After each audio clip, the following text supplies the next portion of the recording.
ਸਾਰਿਆਂ ਦਾ बहुत बहुत धन्यवाद कि तुसी तुहानूं कष्ट दिता कि तुसीं सारे इत्थे आए हो। असी क्यों तुहानूं बुलाया गया इहदे बारे मैं चानना पाउंदा है। सब तो पहले तो मैं सरदार भगवंत सिंह मान नूं इस गल दी बधाई देना कि उन्होंने पार्टी ने बहुमत नाल जित के पंजाब सरकार बनाई है, वो बधाई के पात्र ने। और उन्होंने अपने भाषण दे विच एक बड़ी गल स्टेज तो आखी सी, बड़ी स्पष्ट गल आखी सी भी किसी बंदे नाल कोई जाति नहीं करनी, किसी के खिलाफ कोई झूठा पर्चा नहीं, जो झूठे पर्चे पिछे होंदे रहे ने वो आप सारा खत्म करने लगे। मैं उस गल नूं सुन के बड़ा उस दिन खुश भी होया ते बड़ा अंदर दुख भी सीगा कि 10 तरीक नूं रिजल्ट आउंदा, रिजल्ट तो बाद साडे एमसीआं दे घरां दे मूहरे जाके जिस तरीके नाल एक गुंडागर्दी दा नंगा नाच किया गया, किवें 3-3 बजे तक पटाके शरेआम उन्होंने टारगेट बना के चलाए गए, कहदा उत्ते मुर्दाबाद के नारे भी लाए गए। असी उस गल नूं भी चलो पानी वांगू पी गए। उदों अगले दिन 10-11 तरीक नूं जो मेरे दोस्त ने ब्रू बरोज जो रेस्टोरेंट है, किवें उत्ते शरेआम 2 बंदे मोटरसाइकिल जा रहे हैं तो वो फायरिंग करते थे। एक फायर सीधा होटल दे हाँ 2 फायर करते, एक हवा च करते, दूजे सज्जे पासे वाला फायर जोड़ा वो सीधा शीशे च मारते रेस्टोरेंट च।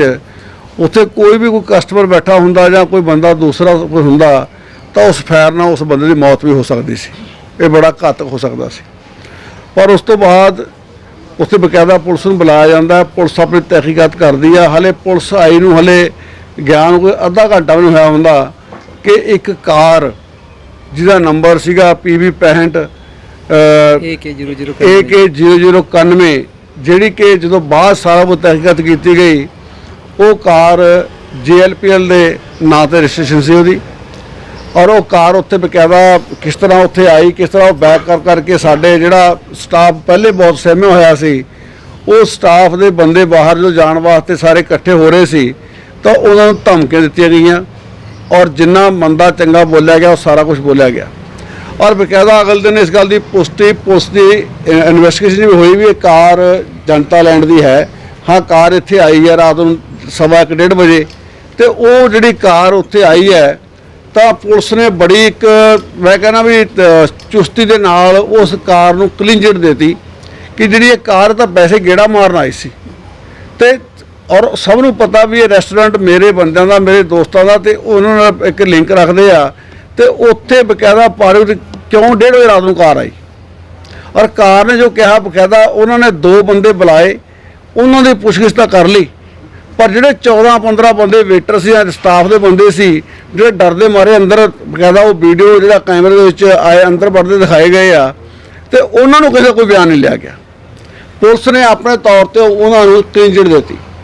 और कुलवंत सिंह कहना उस गल बारे वो आप कह रहा वो कहते गेड़ा मारन आए सी, पर कुलवंत सिंह कहता खाना खाण आए सी, कार मेरी सी, कार मेरी सी पर खाना खाण आए सी। कि कुलवंत सिंह का रेस्टोरेंट उत्थे अपना बेस्ट सैक्टर है नहीं जिहड़ा पब चलाउंदा है, जिहड़ा वड्डा मुंडा उहनूं हैंडल करता है, तो उत्थे रोटी नहीं सी मिल सकती।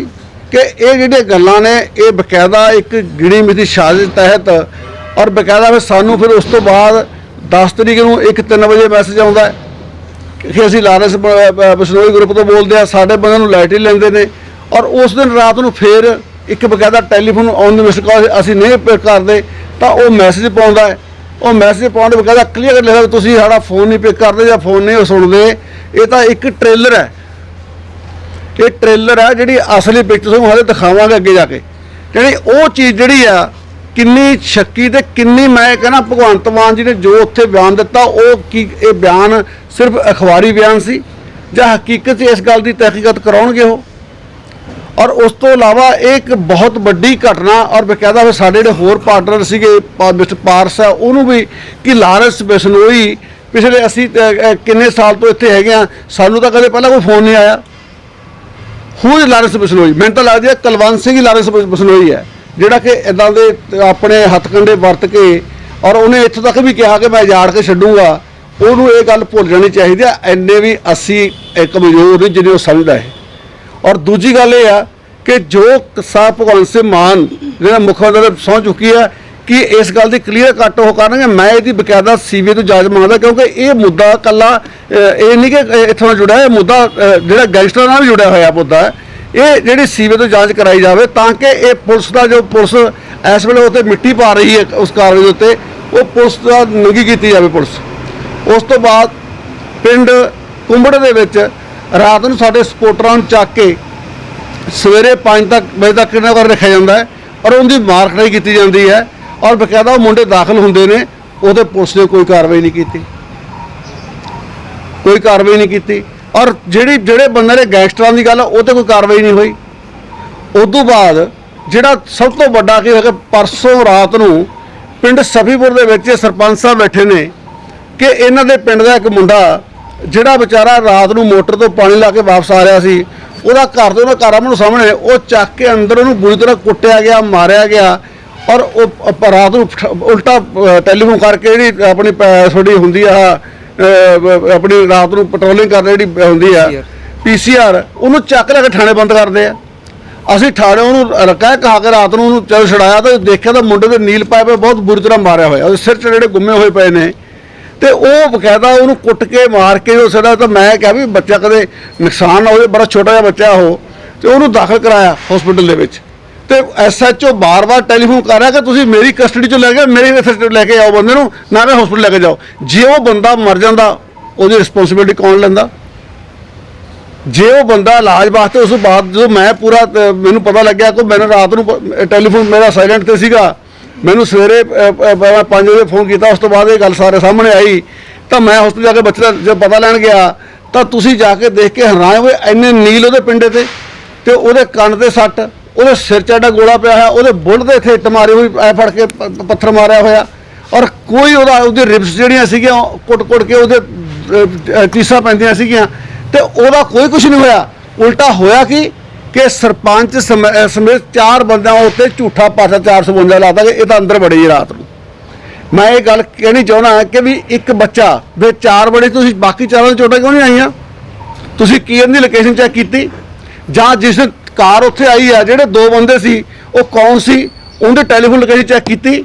ਜਾਣੀ ਸਾਰਾ ਪੁਲਿਸ ਤੇ ਹੁਣ ਮਿੱਟੀ ਪਾਉਣ ਦੀ ਕੋਸ਼ਿਸ਼ ਕਰ ਰਹੀ ਆ। ਔਰ ਮੈਂ ਤੁਹਾਨੂੰ ਇਸ ਗੱਲ ਦੀ ਗੱਲ ਕਹਿ ਤੁਹਾਡੇ ਰਾਹੀਂ ਭਗਵੰਤ ਮਾਨ ਜੀ ਨੂੰ ਸੁਨੇਹਾ ਦੇਣਾ ਚਾਹੁੰਦਾ, ਭਗਵੰਤ ਮਾਨ ਜੀ, ਪੰਜਾਬ 'ਚ ਐਡਾ ਜੰਗਲ ਦਾ ਰਾਜ ਨਹੀਂ ਹੋਣਾ ਚਾਹੀਦਾ। ਜੋ ਸਾਡੇ ਮੋਹਾਲੀ 'ਚ ਇੱਕ ਬਹੁਤ ਪੜ੍ਹਿਆ ਲਿਖਿਆ ਵੈਲਿਊ ਐਜੂਕੇਟਡ ਸਿਟੀ ਹੈ ਔਰ ਬਕਾਇਦਾ ਇਸ ਤਰ੍ਹਾਂ ਤੁਸੀਂ ਵੀ ਕਿਹਾ ਉੱਥੇ ਅਸੀਂ ਕਿੰਨੇ ਵਾਰ ਜਿੱਤੇ ਆ ਬਈ, ਕਿੰਨੀਆਂ ਇਲੈਕਸ਼ਨ ਜਿੱਤੀਆਂ ਇੱਥੋਂ ਅਸੀਂ, ਮਿਊਨਿਸਪੈਲਿਟੀ ਦੇ ਜਿੱਤੀਆਂ, MLA ਜਿੱਤੀਆਂ। ਕੋਈ ਇੱਕ ਬੰਦਾ ਕਹੇ ਸਾਡੇ ਬਾਹਰ ਸਾਡਾ ਕੋਈ ਬੰਦਾ ਢੋਲ ਵਜਾਉਣ ਗਿਆ ਹੋਵੇ?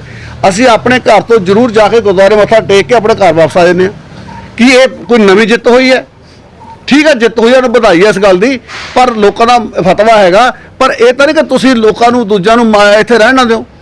ਔਰ ਇਹ ਜਿਹੜਾ ਸਾਡੇ ਭਾਈਚਾਰੇ ਨੂੰ ਵਿਗਾੜਨ ਵਾਸਤੇ ਜੋ ਰਾਤ ਮੈਂ ਕੱਲ੍ਹ ਬਕਾਇਦਾ SSP ਨੇ ਵੀ ਇਸ ਗੱਲ ਦੀ ਮੇਰੀ ਤਕਰਾਰ ਹੋਈ ਕਿ ਜੀ ਮੈਂ ਫਲਾਣੇ DSP ਡਿਊਟੀ ਲਾਤੀ, ਵੀ DSP ਡਿਊਟੀ ਲਾਉਣਾ ਕਰੋ, ਤੂੰ ਪਰਚਾ ਕਿਉਂ ਦਿੱਤਾ?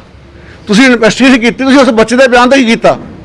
ਉਸ ਬੱਚੇ ਦੇ ਬੜੀਆਂ ਬਲੰਟ ਸੱਟਾਂ ਵੱਜੀਆਂ ਹੋਈਆਂ ਨੇ, ਬੜਾ ਉਹਦੇ ਅੰਦਰ ਰਿਬਸ ਦੇ ਟੁੱਟਣ ਤੱਕ ਪਹੁੰਚੀਆਂ ਹੋਈਆਂ ਨੇ, ਉਹਦੇ ਤਾਂ ਕੋਈ ਕਾਰਵਾਈ ਹੋਈ ਨਹੀਂ। ਪਰ ਇਹਨਾਂ ਦਾ ਸਰਪੰਚ ਦੇ 4 ਬੰਦੇ ਕਬਜ਼ੇ ਪਰਚਾ ਦਿੱਤਾ। ਜੇ ਇਹ 4 ਸੀਗੇ ਤਾਂ ਉਹਦਾ 2 ਹੀ ਬੰਦੇ 3 ਬੰਦੇ ਸੀ ਕੁੱਟਣ ਵਾਲੇ, ਰੱਸੇ ਨਾਲ ਬੰਨਿਆ ਹੋਇਆ ਮੁੰਡਾ ਬੜੀ ਮੁਸ਼ਕਿਲ ਨਾਲ ਛੜਾ ਕੇ ਉਹਦਾ। ਅੱਜ ਇਹ ਹਾਲਾਤ ਜਾਨੀ ਜਿਹੜੇ ਇੱਥੇ ਦੇ ਹੋਏ ਨੇ, ਜੇ ਮੋਹਾਲੀ ਵਰਗੇ ਹਲਕੇ 'ਚ ਇਹੋ ਜਿਹੇ ਹਾਲਾਤ ਤਾਂ ਪੂਰੇ ਪੰਜਾਬ ਦਾ ਕੀ ਹਾਲਾਤ ਹੋਣਗੇ।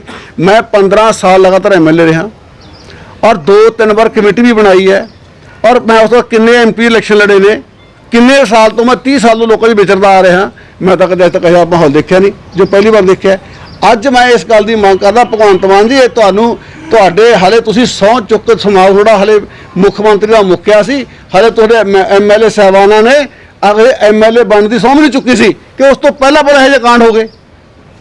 ਤੁਸੀਂ ਅੱਗੇ ਲੋਕਾਂ ਦੀ ਤਵੱਜੋ ਤੁਹਾਡੇ ਵੱਲ ਹੋਏਗੀ ਕਿ ਅੱਜ ਜੇ ਇਸ ਗੱਲ ਨੂੰ ਨਿਰਪੱਖ ਜਾਂਚ ਨਾ ਹੋਈ, ਅਸੀਂ ਸੀਵਰੇਜ ਜਾਂਚ ਦੀ ਮੰਗ ਵੀ ਕਰਦੇ ਹਾਂ, ਅਸੀਂ ਹਾਈ ਕੋਰਟ ਵੀ ਜਾਵਾਂਗੇ, ਅਸੀਂ ਬਕਾਇਦਾ ਜਿਹੜਾ ਮਨੁੱਖੀ ਅਧਿਕਾਰ ਆ ਅਸੀਂ ਹਿਊਮਨ ਰਾਈਟਸ ਕੋਲ ਵੀ ਜਾਵਾਂਗੇ। ਅਸੀਂ ਬਕਾਇਦਾ ਹਰ ਹਰਬਾ ਵਰਤ ਕੇ ਇਸ ਗੱਲ ਨਿਰਪੱਖ ਜਾਂਚ ਕਰਾਵਾਂਗੇ। ਜਿਹੜੇ ਪੁਲਿਸ ਅਫਸਰ ਕਸੂਰਵਾਰ ਹੋਣਗੇ ਉਹ ਸੋਚਦੇ ਹੋਣਗੇ ਨਾ, ਉਹਨੂੰ ਕਚਹਿਰੇ ਖੜਾ ਕਰਾਂਗੇ। ਇਹ ਮੈਂ ਤੁਹਾਨੂੰ ਅੱਜ ਡਰਾਈਵਿੰਗ ਦੱਸਣਾ ਦੇਣਾ ਚਾਹੁੰਦਾ ਕਿ ਜੇ ਪੁਲਿਸ ਇਹ ਸਾਡੇ ਵੇਲੇ SHO ਲੱਗੇ, SSP ਉਸ ਸਰਕਾਰ ਵੱਲੋਂ ਲੱਗਿਆ ਹੋਇਆ, ਇੱਕਦਮ ਗਿਰਗੜੋਂ ਦਾ ਰੰਗ ਸਾਰੇ ਬਦਲ ਗਏ। ਬਜਾਏ ਤੁਸੀਂ 2 ਬੰਦੇ ਉਹਨਾਂ ਦੇ ਤਾਂ ਯਕੀਨ ਕਰ ਲਿਆ, ਜਿਹੜੇ 14 ਬੰਦੇ ਬਕਾਇਦਾ ਵੀਡੀਓ ਦੇ ਵਿੱਚ ਆਏ ਨੇ ਉਹਨਾਂ ਦਾ ਕੋਈ ਕੀ ਨਹੀਂ। ਔਰ ਸ਼ਰੇਆਮ ਕੱਲ੍ਹ ਨੂੰ ਮੇਰੇ ਪਰਿਵਾਰ ਦਾ ਜਾਂ ਮੇਰੇ ਕਿਸੇ ਵਰਕਰ ਦਾ ਜਾਂ ਕਿਸੇ ਮੇਰੇ ਪਿੰਡ ਦੇ 5 ਸਰਪੰਚ ਦਾ ਨੁਕਸਾਨ ਹੁੰਦਾ ਹੈ, ਉਹਦੇ ਲਈ ਸਿੱਧੇ ਤੌਰ ਤੇ ਜ਼ਿੰਮੇਵਾਰ ਕੁਲਵੰਤ ਸਿੰਘ ਹੈਗਾ, ਆਪ ਸਰਕਾਰ ਹੋਏਗੀ। ਸਿੱਧੂ ਸਾਹਿਬ, ਇਹਦੇ 'ਚ ਕਿੰਨਾ ਤੁਸੀਂ ਸਮਝਦੇ ਹੋ ਕਿ ਜਦੋਂ ਸਰਕਾਰਾਂ ਟਾਈਮ ਦੇ ਹਿਸਾਬ ਨਾਲ ਚੇਂਜ ਹੁੰਦੀਆਂ ਨੇ ਤੇ ਪੁਲਿਸ ਜਿਹੜੀ ਹੈ ਉਹ ਨਾਲ ਦੀ ਨਾਲ ਆਪਣੀ ਨਾਲ ਹੀ ਚੇਂਜ ਕਰ ਦਿੰਦੀ ਹੈ, ਸਰਕਾਰ ਦੇ ਨਾਲ ਹੋ ਜਾਂਦੀ ਹੈ। ਮੰਨਦੇ ਤੁਹਾਡੇ ਟਾਈਮ 'ਚ ਵੀ ਇਹੀ ਹੁੰਦਾ ਰਿਹਾ ਹੋਵੇਗਾ? ਮੈਂ ਕਹਿੰਦਾ ਦੱਸੋ, ਕਰੋ, ਦਿਓ ਇੱਕ ਪ੍ਰੂਫ, ਦਿਓ ਇੱਕ ਪ੍ਰੂਫ ਮੇਰੇ ਇਲੈਕਸ਼ਨ ਦੌਰਾਨ ਇੱਕ ਵੀ ਹੋਇਆ ਹੋਵੇ, ਸਿੰਗਲ ਵੀ, ਸਿੰਗਲ ਐਪੀਸੋਡ ਦੱਸੋ ਵੀ, ਜੇ ਇੱਕ ਸਿੰਗਲ ਐਪੀਸੋਡ ਵੀ ਆਏਗਾ ਤੁਸੀਂ ਇੰਸੀਡੈਂਟ ਦਿਖਾ ਦਿਓ ਤਾਂ ਦੱਸੋ। ਬਲਕਿ ਮੈਂ ਜਦੋਂ ਇੱਕ ਵਾਰੀ ਮੌਲੀ ਵੈਦਵਾਨ ਦਾ ਸਰਪੰਚ ਅਵਤਾਰ ਸਿੰਘ ਲੀਡਰ ਬਣਿਆ ਹੋਇਆ, ਜਿਹਨੂੰ ਸ਼ਰੇਆਮ ਮਾਰ ਰਹੇ ਸੀ, ਹਾਲਾਂਕਿ ਮੇਰੀ ਪਾਰਟੀ ਨਾਲ ਕੋਈ ਸੰਬੰਧ ਨਹੀਂ ਸੀ ਉਹਦਾ, ਪਰ ਮੈਂ ਇਨਸਾਨੀਅਤ ਤੌਰ ਤੇ ਜਾ ਕੇ ਉਹਦੇ ਵਾਸਤੇ ਵੀ ਧਰਨਾ ਲਾ ਕੇ ਬਕਾਇਦਾ ਪਰਚਾ ਕਰਾਇਆ ਸੀ ਮੁਲਜ਼ਮਾਂ ਦੇ ਖਿਲਾਫ। ਸ਼ਾਇਦ ਤੁਹਾਨੂੰ ਇਹ ਗੱਲ ਥੋੜ੍ਹੀ ਯਾਦ ਹੈ ਜਾਂ ਨਹੀਂ ਯਾਦ ਹੈ, ਤਾਂ ਗੋਲੀ ਵੀ ਚੱਲੀ ਸੀ ਉੱਤੇ, ਜ਼ਿਆਦਾ ਕਿ ਨਹੀਂ, ਤੇ ਉੱਥੇ ਧਰਨਾ ਲਾਂਡਰਾ ਮੈਂ ਲਾਇਆ ਸੀ, ਉਸ ਧਰਨੇ ਤੇ ਮੈਂ ਬੈਠਾ ਸੀ, ਨਾ ਕੋਈ ਹੋਰ ਬੈਠਾ ਸੀ, ਮੈਂ ਉਹਨਾਂ ਦੀ ਵੀ ਮਦਦ ਕੀਤੀ ਹੈ। ਲੇਕਿਨ ਅੱਜ ਇਦਾਂ ਦੇ ਹਾਲਾਤ ਪੈਦਾ ਕਰਨੇ, ਇਹਦੇ ਨਾਲ ਸਾਡੇ ਮਾਹੌਲ, ਪੰਜਾਬ ਦਾ ਜਿਹੜਾ ਮਾਹੌਲ ਹੈ, ਜੋ ਖੁਸ਼ਗਵਾਰ ਮਾਹੌਲ ਹੈ, ਉਹਦੇ 'ਚ ਬਹੁਤ ਵੱਡਾ ਇੱਕ ਮੈਂ ਕਹਿੰਦਾ ਵੀ ਗੰਦਗੀ ਘੋਲਣ ਵਾਲੀ ਗੱਲ ਹੈ। ਔਰ ਬਕਾਇਦਾ ਭਗਵੰਤ ਮਾਨ ਜੀ ਨੂੰ ਇਹਦਾ ਨੋਟਿਸ ਲੈਣਾ ਚਾਹੀਦਾ। ਔਰ ਜਿਹੜੀ ਕਾਰ ਆ, ਕਾਰ ਨੂੰ ਬਕਾਇਦਾ ਉਹਦੇ ਪਰਚਾ ਦਰਜ, ਜਿਹੜੇ ਬੰਦੇ ਮੌਕੇ ਦੋਨੋਂ ਬੰਦੇ ਸੀ ਉਹਨਾਂ ਨੂੰ ਬਕਾਇਦਾ ਫੜ ਕੇ ਅੰਦਰ ਦੇਣਾ ਚਾਹੀਦਾ, ਤਾਂ ਸਾਨੂੰ ਇਨਸਾਫ ਮਿਲਦਾ, ਇਨਸਾਫ ਨਹੀਂ ਮਿਲ ਸਕਦਾ। ਔਰ ਜੇ ਉਹਨਾਂ ਨੇ 3 ਦਿਨਾਂ ਅੰਦਰ ਇਹਦਾ ਕੁਝ ਨਾ ਕੀਤਾ ਤਾਂ ਅਸੀਂ ਵੱਡਾ ਪ੍ਰੋਟੈਸਟ ਆਪਣੀ ਪੰਜਾਬ ਦੀ ਸਮੁੱਚੀ ਕਾਂਗਰਸ ਪਾਰਟੀ ਨੂੰ ਇਕੱਠਾ ਕਰਕੇ ਇੱਥੇ ਮੋਹਾਲੀ 'ਚ ਇੱਕ ਧਰਨਾ ਲਾਵਾਂਗੇ ਔਰ ਲਾਂਡਾ ਚੌਕ ਜਾਮ ਕਰਾਂਗੇ ਔਰ ਖਰੜ ਚੌਕ ਜਾਮ ਕਰਾਂਗੇ। ਉਹਦੇ ਲਈ ਜ਼ਿੰਮੇਵਾਰ ਸਰਕਾਰ ਹੋਏਗੀ। ਧੰਨਵਾਦ, ਥੈਂਕ ਯੂ। ਤੁਹਾਡੀ ਹਾਈ ਕਮਾਂਡ ਨਾਲ ਗੱਲ ਹੋਈ ਇਸ ਮਸਲੇ ਤੇ, ਆਪਣੀ ਪਾਰਟੀ ਦੀ ਹਾਈ ਕਮਾਂਡ? ਮੈਂ ਪਾਰਟੀ ਇੱਕ ਵਾਰ ਤੁਹਾਨੂੰ ਪਹਿਲਾਂ ਤੁਹਾਡੇ ਨਾਲ ਗੱਲ ਕਰਨੀ ਚਾਹੁੰਦਾ ਸੀ। ਸਾਰੇ ਬੰਦੇ ਬਿਜੀ ਨੇ, ਜਿਹੜੀਆਂ ਮੀਟਿੰਗਾਂ ਚੱਲਦੀਆਂ ਨੇ ਉਹ ਆਪਣੀ OLP ਦੀਆਂ, ਉਹ ਬਿਜੀ ਨੇ। ਮੈਂ ਅੱਜ ਹੀ ਗੱਲ ਕਰ ਲਾਂ, ਕੋਈ ਐਸੀ ਗੱਲ ਨਹੀਂ। ਸਰ, ਜਿਹੜੇ ਆਪਾਂ ਪੁਲਿਸ ਅਧਿਕਾਰੀਆਂ ਦੇ ਨਾਲ ਇਹਦੇ ਚਾਹੇ SHO ਚਾਹੇ SSP, ਇਹਨਾਂ ਦੇ ਬਾਈ ਨੇਮ ਆਪਾਂ ਮਤਲਬ ਕਾਰਵਾਈ ਮੰਗ? ਬਿਲਕੁਲ ਬਾਈ ਨੇਮ ਹੈ, ਪਾਰਟੀ ਬਣਾ ਕੋਰਟ ਜੀ। ਕਿਹੜਾ ਪੁਲਿਸ SHO ਕਿਹੜਾ ਸਰ? ਜਿਹੜੇ ਥਾਣਾ ਸੋਧ, ਜਿਹੜਾ ਥਾਣੇ ਦਾ ਸੋਧ SHO ਕੁੰਬੜ ਦਾ ਹੋਊਗਾ, ਜਿਹੜਾ ਸੁਹਾਇਆ ਦਾ ਹੋਊਗਾ, ਤੇ ਜਿਹੜਾ ਕੰਸਰਨ ਜਿਹੜਾ SP ਜਿਹਨੇ ਉਹਨੂੰ ਕ੍ਰੈਡਿਟ ਦਿੱਤਾ ਉਹ SP ਨੂੰ ਬਣਾਵਾਂਗੇ, ਪਾਰਟੀ SSP ਨੂੰ ਬਣਾਵਾਂਗੇ ਅਸੀਂ। ਸਰ, ਜਿਨ੍ਹਾਂ ਨੇ ਫਾਇਰ ਕੀਤਾ ਹੈਗਾ ਉਹ ਆਮ ਆਦਮੀ ਪਾਰਟੀ ਦੇ ਬੰਦੇ ਹੈਗੇ, ਕੌਣ ਨੇ ਜਿਹੜੇ? ਦੇਖੋ ਜੀ, ਇਹ ਪੁਲਿਸ ਨੂੰ ਦੱਸਣਾ ਅੱਜ ਤੱਕ ਕਿਉਂ ਨਹੀਂ ਹੋਇਆ, ਸੇਮ ਡੇ ਕਿਉਂ ਹੋਇਆ, ਸਾਨੂੰ ਸੇਮ ਡੇ ਕਿਉਂ ਉੱਥੋਂ ਟੈਲੀਫੋਨ ਥ੍ਰੈਟਿੰਗ ਦੇ ਆ ਰਹੇ ਆ, ਸਾਨੂੰ ਕਿਉਂ ਮੈਸੇਜ ਆ ਰਹੇ ਆ, ਪਹਿਲਾਂ ਕਿਉਂ ਨਹੀਂ ਹੋਏ? ਅਸੀਂ ਲਾਰੈਂਸ ਬਸਨ ਹੋਈ ਹੁਣੀ ਜਾ ਕੇ ਜਿਹੜੀ ਇਹ ਸਾਰੀਆਂ ਗੱਲਾਂ ਕਿਤੇ ਨਾ ਕਿਤੇ ਇਹਦੇ ਤਾਰਾਂ ਕਿਤੇ ਇਹਨਾਂ ਨਾਲ ਜੁੜੀਆਂ ਹੋਈਆਂ ਨੇ। ਇਹ ਤਾਰਾਂ ਜਿਹੜੇ ਬਕਾਇਦਾ ਸਾਨੂੰ ਇਹ ਨਹੀਂ ਕੱਲ੍ਹ ਨੂੰ ਕੋਈ ਕੀਮਤੀ ਜਾਨ ਚਲੇਗੀ, ਉਹਦੇ ਜ਼ਿੰਮੇਵਾਰੀ ਕਿਹਦੀ ਫਿਕਸ ਕਰਾਂਗੇ ਅਸੀਂ?